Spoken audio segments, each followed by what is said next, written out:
Good morning class 8 बेटा।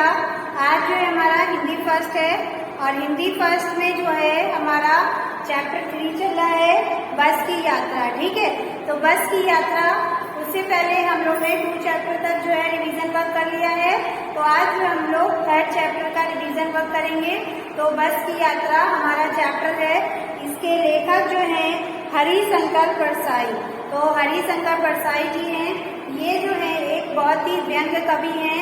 इन्होंने जो है इस चैप्टर में जो भी घटनाएं हैं, जो भी समाज के बारे में जो भी उन्होंने घटनाओं को देखा है, उसको इन्होंने जो है व्यंग्य तरीके से यानी कि हास्य तरीके से उसको प्रस्तुत किया। उसी तरह से इन्होंने बस की यात्रा जो चैप्टर है उसमें भी उन्होंने जो बस के ऊपर जो हंसी आती है, जो भी मुसीबतें हैं उनके ऊपर, उसको उन्होंने जो है व्यंग्य तरीके से समझाया है।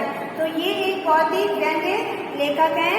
इन्होंने अपनी जितनी भी रचनाएं की हैं, कहानियां या नाटक लिखे हैं, वो सब कुछ इन्होंने व्यंग्य स्वभाव से ही लिखे हैं। ठीक है, तो बेटा इसमें क्या है, बस की यात्रा नामक पाठ में लेखक द्वारा मित्रों के साथ की गई बस यात्रा का वर्णन किया गया है। यानी कि इस चैप्टर में जो है लेखक अपने मित्रों के साथ जो बस में यात्रा कर रहा है उसके बारे में बताया है। ठीक है, तो लेखक के समय पर आने, अपने गंतव्य पर पहुंचना, यानी कि समय पर अपने स्थान पर पहुंचना लेखक ने इसमें बताया है। यात्रा में लगने वाले समय का अनुमान कर वह बस यात्रा आरंभ कर देता है, पर जीवाण शीर्ष बस ज्यों यों घटती गति के साथ आगे बढ़ती है। लेखक के गंतव्य पर समय पर पहुंचने की आशा क्षीण होती जाती है।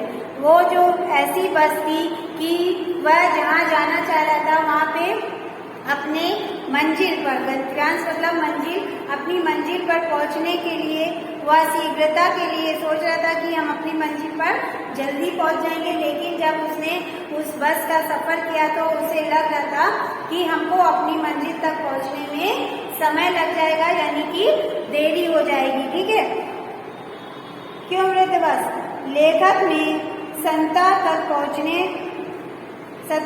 पहुंचने के लिए अपने मित्रों के साथ बस यात्रा का कार्यक्रम बनाया, जिससे वह जबलपुर की ट्रेन के समय तक पहुंच सके। उसे सुबह घर पहुंचना था। कुछ लोगों ने शाम की बस से यात्रा न करने की सलाह दी। वह सोच रहा था कि हम जो है जालंधर से, सतना से अगर हम बस से जाएंगे तो जबलपुर की ट्रेन पकड़ लेंगे। लेकिन वहाँ के कुछ लोगों ने उसको शाम की ट्रेन का सफर करने के लिए, बस से सफर करने के लिए मना किया। लेखक ने देखा कि जिस बस से उसे जाना है वह बहुत पुरानी हो चुकी थी। ऐसी बस तो डिब्बों में खड़ी रहनी चाहिए। ये जो बस थी, जिस बस से वह शाम को सफर करना चाह रहा था, वह बस बहुत पुरानी थी। ऐसी बस डिब्बों में खड़ी रहने चाहिए। जो बस चल रही थी शाम को, वह ये कह रहा था कि इस बस को तो डिब्बों में जहाँ बस खड़ी होती है वहाँ ही खड़े रहना चाहिए, चलना नहीं चाहिए। बस की दशा देखकर इसकी वृद्धावस्था का ख्याल आता है। बस की घटना मतलब बस को देख करके वो इतनी पुरानी थी कि उसको देख कर लेखक ये हंस रहा था और ये अनुमान लगा रहा था कि ये बस अब बूढ़ी हो चुकी है। ठीक है, उसकी जीवाण दशा देखकर लोग सवारी करने से बचना चाहते थे। उसकी ऐसी हालत देखकर लोग उसकी सवारी करने से बचना चाहते थे। सहयोग से बस कंपनी के एक हिस्सेदार भी उसी बस में यात्रा कर रहे थे। इत्तेफाक की बात ये थी कि जो बस का एक मालिक था वो उसी बस में यात्रा कर रहा था। उन्होंने बस के बारे में बताया कि यह बस चलती भी है। लेखक ने बड़े हाथ उससे पूछा, क्या ये बस चलती है? तो उन्होंने बताया कि ये बस चलती भी है और वह भी अपने आप। उसने बताया कि यह बस चलती भी है और अपने आप ही चलती है। लेखक को उसकी दशा और अपने आप चलने की बात सुनकर आश्चर्य हुआ। लेखक इस यात्रा के लिए द्वंद्व की स्थिति में था। मतलब वह ये सोच रहा था कि ये बस चलती भी है, वो भी अपने आप चलती है। इस विषय पर उसको बहुत ही सोच हो रहा था कि पता नहीं कैसे चलेगी, यह स्थिति उसके मन में आ रही थी। ठीक है, उसके मित्रों ने उसे साहस दिलाकर बस में बिठाया। मित्रों ने उसे साहस दिलाया कि कुछ नहीं होगा, तुम बस में बैठ जाओ। वह जो लोग उसे छोड़ने आए थे वे लेखक को ऐसे देख रहे थे जैसे लेखक का को अंतिम विदा दे रहे हो। मतलब जो उनके साथ आए थे उस पर बैठाने के लिए बस में, वो उन्हें ऐसे देख रहे थे जैसे कि लेखक का आज जो है अंतिम विदा है। तो बस स्टार्ट होने पर लेखक को ऐसा लगा मानो पूरी बस ही इंजन हो। पूरी बस पूरी तरह हिल रही थी। उसे खिड़कियों में बचे कुछ कांच से ज्यादा खतरा नजर आने लगा। वह बस की खिड़की छोड़कर एक तरफ हट गया। उसे लगा जरूर यह बस गांधी जी के असहयोग और एवं सविनय अवज्ञा की राह पर चल पड़ी है। मतलब लेखक इतना डर गया कि वह जो खिड़कियां जो टूट रही थी, जो शीशे उसके टूट रहे थे, तो वो खिड़की की ओर न बैठ करके दूसरी साइड को बैठ गया और उसे लग रहा था कि ये बस जो है गांधी जी के असहयोग आंदोलन से चल रही है। ठीक है, पर शायद भारत में चल रहे इन आंदोलन के समय वह अच्छी हालत में रही होगी। उसकी सीट कभी बस को छोड़ रही थी, कभी बस सीट को। 8-10 मील जाने पर स्थिति यह थी कि यह पहचानना मुश्किल हो रहा था कि सीट ऊपर है या लेखक, यानी कि इसकी सीट फिट सब हिल रही थी। और जब वो कुछ दूर चला तो कभी सीट बस के ऊपर थी, कभी लगता था कि बस सीट के ऊपर। लेखक ये सोच रहा था कि मतलब सीट लेखक के ऊपर, और कभी लेखक को लग रहा था कि सीट मेरे ऊपर। तो काफी दूर चला तो उसे लगा कि जो है सीट जो है कभी बस को छोड़ रही थी। तो कभी बस सीट को 10 मील चलने पर मुश्किल आ गई। सीट ऊपर है या लेखक, ये समझ में नहीं आ रहा था कि सीट लेखक के ऊपर है या लेखक सीट के ऊपर। ठीक है, फिर क्या हुआ, चलती बस अचानक रुक गई। पता चला कि पेट्रोल की टंकी में छेद हो गया है। ड्राइवर पेट्रोल बाल्टी में निकाल कर नली से इंजन में पहुंचाने लगा। उसे लगा अभी कुछ देर में बस कंपनी के हिस्सेदार बस के इंजन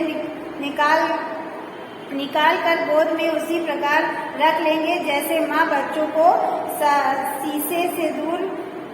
शीशी से दूध पिलाती है। बस इस घटती रफ्तार देखकर लेखक को उसकी स्टीयरिंग टूटने या ब्रेक फेल होने का डर लग गया। मतलब इंजन जो उसका टूटा था उसमें से जो है पेट्रोल गिर रहा था, तो नली द्वारा जो है पाइप द्वारा उसमें जो है पेट्रोल भरा जा रहा था।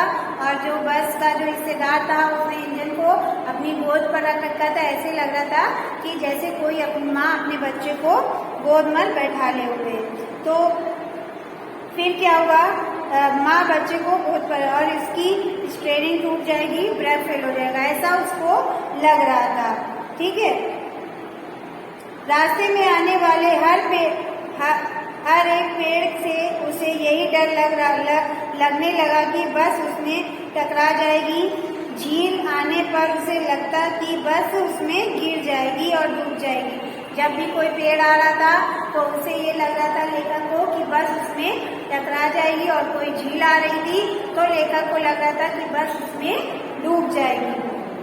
बस के पुनः रुकने पर उसके हिस्सेदार ने बस को एकदम ठीक बताया। कमजोर चांदनी में बस वृद्धा की बाती लग रही थी। ऐसा लगता था कि बस यही दम तोड़ देगी। और इसी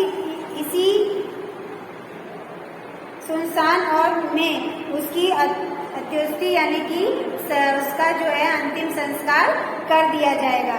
इंजन खोल कर ठीक करने के बाद पर बस चल पड़ी। अब उसकी लाइट खराब हो गई।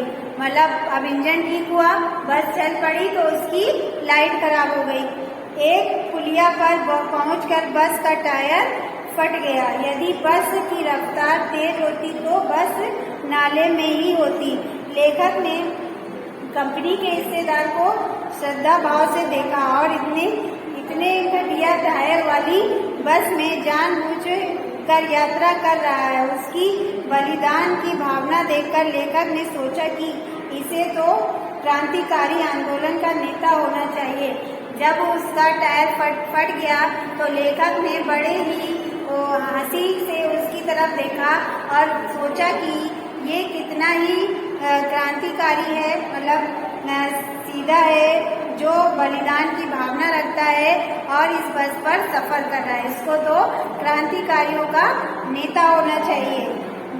घिसा टायर लगाकर पुनः बस को चलाया गया। जो दूसरा टायर उस पर लगाया गया वो घिसा हुआ था और उसको फिर से लगाकर बस को पुनः चलाया गया।